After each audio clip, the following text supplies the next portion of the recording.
भारतात सर्वत्र नवरात्रचा उत्सव सुरू आहे। स्त्रीचा सन्मान करायला लावणारी आणि खरं तर स्त्रीबद्दल आपला आदर व्यक्त करणारी, मातृत्वाबद्दल आदर व्यक्त करणारा हा सण आज उत्साहाने साजरा होतोय।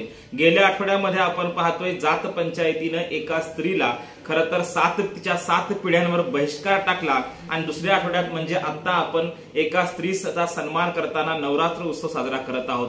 या दोन घटना मी यासाठी सांगत आहे की आज महाराष्ट्रामध्ये एकीकडे नवरात्र उत्सव आहे तर दुसरीकडे स्त्री अत्याचाराच्या घटना या थांबायला तयार नाहीत। या दोन्ही घटनांचा आढावा आणि जात पंचायतीमध्ये स्त्रियांचं शोषण या संदर्भाने माहिती घेणार आहोत या व्हिडिओच्या माध्यमातून।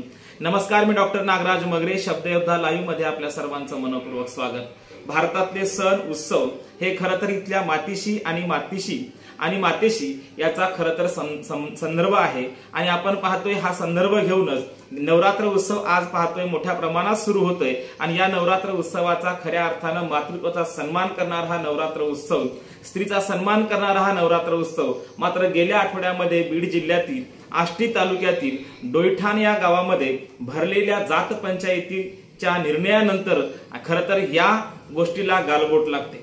आपण पाहतोय की नेमक्या जात पंचायतीमध्ये काय घडलं। आज स्त्रियांचा सन्मान होत असताना दुसरीकडे मात्र रस्त्यावर चालणं देखील स्त्रियांना मुश्किल झालंय।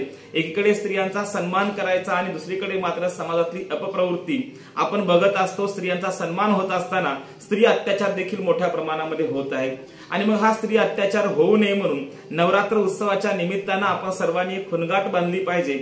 या देशामध्ये भारतीय संविधान लागू झालं आणि स्त्रियांचा सन्मान व्हायला लागला आणि हा सन्मान मात्र काही मर्यादित ठिकाणी होतोय परंतु अनेक ठिकाणी अत्याचार मोठ्या प्रमाणात होताना आपण पाहत असतो।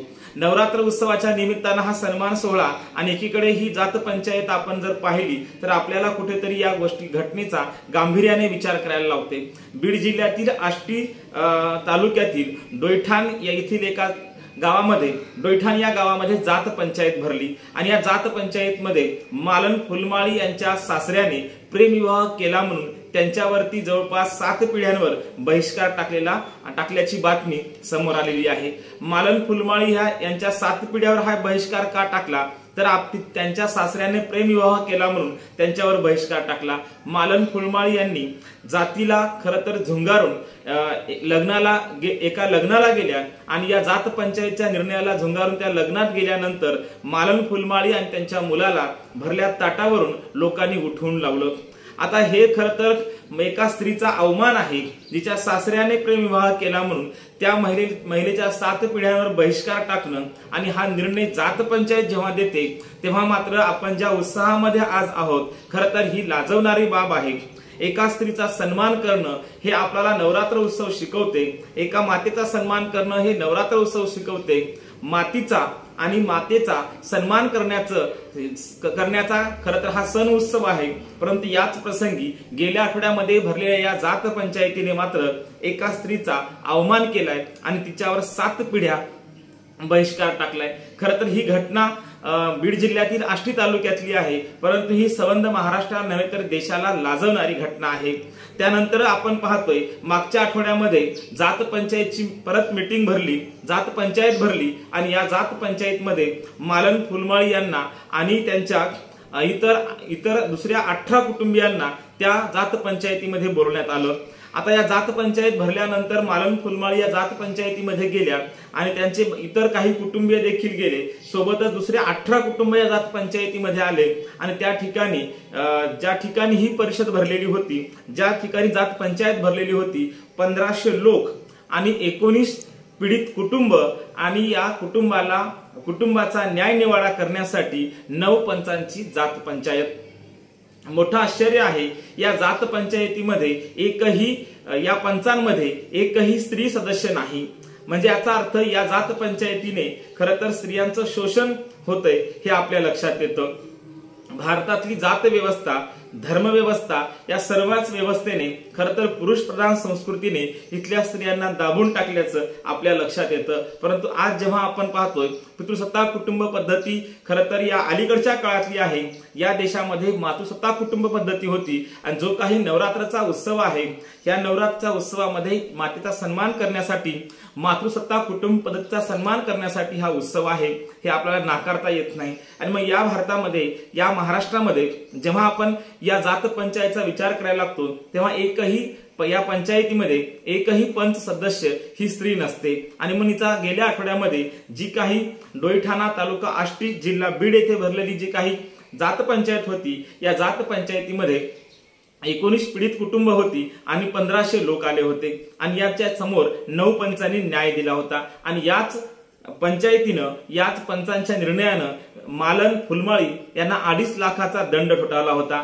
जर तुम्ही 2.5 लाख भरले नाही तर तुमच्या 7 पिढ्या या बहिष्कृत असतील, त्यांच्यावर बहिष्कार असेल। खरं तर 2024 मध्ये अशी घटना घडणं या देशाच्या प्रत्येक संस्कृतीला लागलेला कलंक म्हणता येईल। कारण ही जी घटना जेव्हा या देशात घडत असते तेव्हा स्वातंत्र्याचा नेमका सूर्य कोणाच्या दारात गेलाय आणि नेमकी जातमुक्त अभियान कोण कोणाच्या घरी घेऊन गेले हे मात्र कळायला मार्ग राहत नाही। आणि मग अशा प्रसंगी जात पंचायत म्हणते 2.5 लाख भरा नाहीतर 7 पिढ्या तुमच्यावर बहिष्कार टाकू। हे काही जात पंचायतचा अन्यायकारक अटी आहेत किंवा अन्यायकारक आहेत, हे खरं तर एका स्त्रीला न झेपणारे आहेत। कारण ती बिचारी एक दिवसभर काबाड कष्ट करणारी, शेतमजूर करणारी मालन फुलमाळी आणि तिचे मुलं हे या 2.5 लाख हा खरं तर ही मोठी रक्कम त्या भरू शकत नाही आणि त्यांनी ही रक्कम भरण्याला नकार दिला आणि 7 पिढ्या त्यांच्यावरचा हा बहिष्कार कायम राहिला।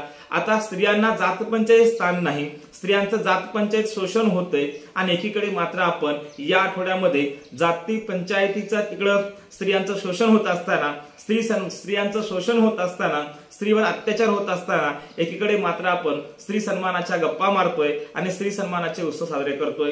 हे उत्सव साजरे करत असताना आपल्याला कुठेतरी ही लाजिरवाणी बाब आहे की या देशामधली स्त्री खरं तर शोषणाला बळी पडत आहे आणि ती आजही शोषणाला बळी पडत आहे। काल धर्माच्या शोषणाला बळी पडत होती, आज जातीच्या शोषणाला बळी पडत आहे आणि या जात पंचायतच्या माध्यमातून स्त्रियांचं प्रचंड शोषण होत आहे हे आपल्याला नाकारता येत नाही। आणि म्हणून जे लोक या स्त्रियांचा सन्मान करतात, जे लोक आज या स्त्री उत्सवामध्ये सहभागी झालेले आहेत, जे लोक नवरात्र उत्सवात सहभागी झालेले आहेत, अशा आपण सर्वांनी खरं तर या देशातल्या ह्या जात पंचायतीच्या अशा जाचक अटी ह्या आपण खरं तर थांबवल्या पाहिजे आणि याच्यावर आवाज उठवला पाहिजे।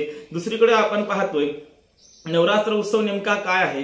स्त्री अत्याचार झाल्यानंतर आपण जेव्हा नवरात्र उत्सवाच्या संदर्भाने मी ही मांडणी यासाठी करत आहे की आपण सन्मान करतोय परंतु आपण अर्धवट सन्मान करतोय। आज स्त्री काय आहे तर खरं तर स्त्री आणि भूमी याचा साम्य या मोठ्या प्रमाणामध्ये आहे आणि स्त्री आणि भूमीचं साम्य यासाठी आहे कारण दोघी ज्या आहेत ह्या निर्मात्या आहेत। आणि म्हणून आज आपण ज्या नवरात्र उत्सव आपण साजरा करत आहोत, दुर्गा मातेचा उत्सव आपण साजरा करत आहोत, खरं तर यामध्ये मातृसत्ता कुटुंब पद्धती आपल्याला दिसून येते आणि हा सण उत्सव साजरा करत असताना निर्मात्या असलेल्या भूमीचा आणि खऱ्या अर्थानं स्त्रीचा दोघींचा आपण सन्मान या ठिकाणी करत असतो। आणि म्हणून माता आणि माती या दोघींमध्ये साम्य आहे आणि म्हणून आजही आपण पाहतो ग्रामीण भागात असो की आपण शहरी भागात असो या देशामध्ये आपण मातीचा आणि मातेचा सन्मान करत असतो। हा जो उत्सव आहे हा उत्सव हा घटस्थापनेचा असेल, हा उत्सव नवरात्र उत्सव असेल, या काळामध्ये मातीचा आपण सन्मान करत असतो आणि मातेचाही सन्मान करतो। आणि म्हणून माती आणि माता या दोन गोष्टींमध्ये साम्य आहे। या दोघी निर्मात्या आहेत, त्या सृजनशील निर्मात्या आहेत आणि खऱ्या अर्थानं त्या पोशिंद्या देखील आहेत। त्या पोशिंद्या का आहेत कारण दोघीही निर्मिती करतात, सजीवांची निर्मिती करतात, सजीवांना जन्म देतात। खरं तर या सृष्टीवर या दोन्हीही मग ती माती असेल किंवा माता असेल दोघीही सृष्टीला जन्म देतात, या सृष्टीवरती नव्या जीवाला जन्म देतात, सजीवाला जन्म देतात आणि म्हणून त्या पोशिंद्याही आहेत आणि खऱ्या अर्थानं त्या निर्मात्याही आहेत। आणि म्हणून आपण पाहतोय की आज जो सन्मान आहे, आज जी सजीव सृष्टी आपल्याला दिसत आहे या सजीव सृष्टीच्या निर्मात्या माता आणि माती आहे। आणि म्हणून आज आपण जो सन्मान करतोय या स्त्री दातृत्वाचा, मातृत्वाचा हा सन्मान या देशात कायम व्हावा। खरं तर या नवरात्र उत्सवाच्या माध्यमातून आपण काय घेतलं पाहिजे, या देशामध्ये जात पंचायतीनं होणारं स्त्रियांचं शोषण थांबलं पाहिजे, धर्म परंपरेनं होणारं स्त्रियांचं शोषण थांबलं पाहिजे आणि ज्या काही परंपरा आहेत पुरुष प्रधान संस्कृतीतल्या त्या परंपरा स्त्रियांचं शोषण करतात, अशा स्त्रियांचं शोषण होऊ नये। मग ती आपली माता असेल, आपली बहीण असेल, आपली मैत्रीण असेल, आपल्या घरातली कोणतीही स्त्री सदस्य असेल किंवा या देशातली स्त्री सदस्य असेल, या सर्व स्त्रिया असतील, या स्त्रियांचा सन्मान करायला हा नवरात्र उत्सव शिकवतो। या स्त्रियांचा सन्मान करायला, मातेचा सन्मान करायला आणि मातेचा सन्मान करायला खरं तर हा नवरात्र उत्सव आपला शिकवत असतो आणि म्हणून या 9 दिवसाच्या उत्सवामध्ये आपण मातीचा आणि मातेचा सन्मान केला पाहिजे। खरं तर मध्यंतरी आपण पाहिलं होतं, एका पेपरमध्ये फार सुंदर एक आर्टिकल आलं होतं, जर आपण इकडे नवरात्र उत्सव सुरू करत आहोत आणि दुर्गा माता की जय म्हणत आहोत, एका मातेचा उत्सव सुरू आहे, मातीचाही उत्सव सुरू आहे, परंतु वृद्धाश्रमामध्ये वाढणाऱ्या स्त्रियांची मातेची संख्या मोठ्या प्रमाणामध्ये आहे आणि म्हणून त्या आर्टिकलमध्ये ते लेखक असं म्हणतात की जर तिकडे तुमचा उत्सव मातेच्या सन्मानाचा असेल, मातीचा सन्मानाचा असेल, तर मग वृद्धाश्रमामध्ये येणाऱ्या ज्या माता आहेत त्या कोण आहेत? हे अतिशय चिंतन करायला लावणारी बाब आहे आणि चिंतेत टाकणारी बाब आहे आणि म्हणून जातपंचायतीने केलेलं शोषण असो की धर्म व्यवस्थेने केलेलं शोषण असो किंवा पुरुषसत्ताक परंपरेने केलेलं शोषण असो, हे शोषण थांबलं पाहिजे आणि स्त्रियांचा सन्मान झाला पाहिजे। ती सृजनशील आहे, ती निर्माती आहे, ती पोशिंदा आहे आणि म्हणून या देशामध्ये नवरात्राच्या उत्सवाच्या माध्यमातून मातीचा आणि मातेचा आपण सन्मान केला पाहिजे। तेच आपण या उत्सवातून शिकलं पाहिजे। धन्यवाद।